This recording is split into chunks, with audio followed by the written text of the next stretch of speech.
la raréfaction de l'eau bonne pour l'usage humain, qui est en train de se passer, cette raréfaction est un choix délibéré de la part des habitants de la Terre et surtout des gens qui peuvent décider en matière d'utilisation des ressources hydriques de la planète.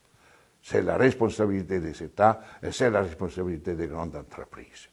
Mais la logique de l'économie capitaliste de marché est de rendre tout ce qui est utile, de le rendre rare.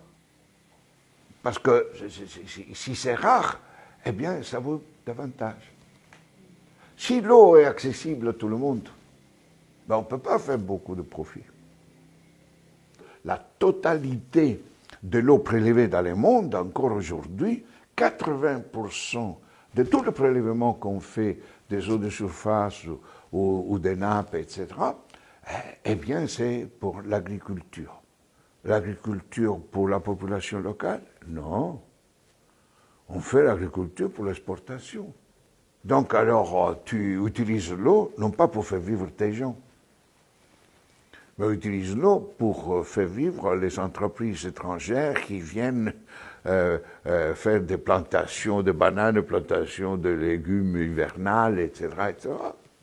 Et donc, tu fais un usage de l'eau, non pas pour l'utilisation pour la vie, pour ceux qui ont des besoins vitaux de cette eau, mais pour des raisons économiques et donc de rentabilité économique.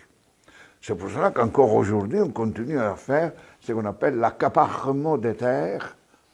Donc nous, les Européens, les Américains, à travers nos banques, on achète les terres africaines. La Chine achète les terres africaines. Et on détourne l'utilisation de ces terres des activités agricoles pour la population locale. La vision que nous avons de l'eau a changé depuis une cinquantaine d'années. Il y a à peu près 35 ans que la communauté internationale a pris une décision importante. A dit, dans le cadre du premier sommet mondial de la Terre, a dit une chose que les groupes dominants avaient imposée des années auparavant. C'est-à-dire qu'ils ont dit l'eau n'est pas essentiellement un bien social pour la vie. L'eau doit être considérée essentiellement un bien économique, c'est-à-dire une ressource soumise aux lois de l'économie dominante, c'est-à-dire l'économie de marché. L'eau est un bien économique, c'est-à-dire qu'on peut vendre et acheter. L'eau est une marchandise. Ah, on se dit ça. Pour la première fois dans l'histoire de l'humanité, c'est les dirigeants, les dominants responsables, ont affirmé que l'eau est une marchandise.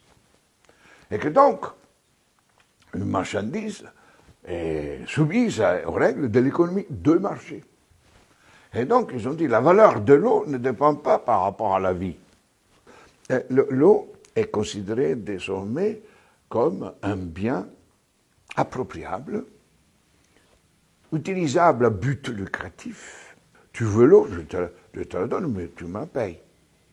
Donc, c'est pour cela que petit à petit, à partir de ces principes, alors que l'eau, jadis, était considérée comme un bien commun, quoi, un bien commun naturel, accessible à tout le monde, on ne pouvait pas nier l'accès à l'eau, la première chose qu'on fait en Afrique quand on va dans une famille, on te donne un verre d'eau, etc. Donc, c'est que... Non, rien du tout.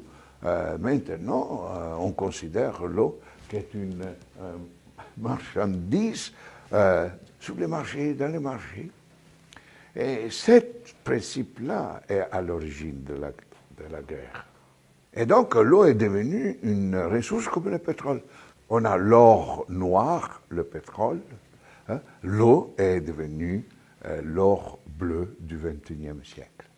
Et comme on a fait les guerres pour l'or noir, on fera les guerres pour l'or bleu. Mais c'est la connerie, ça.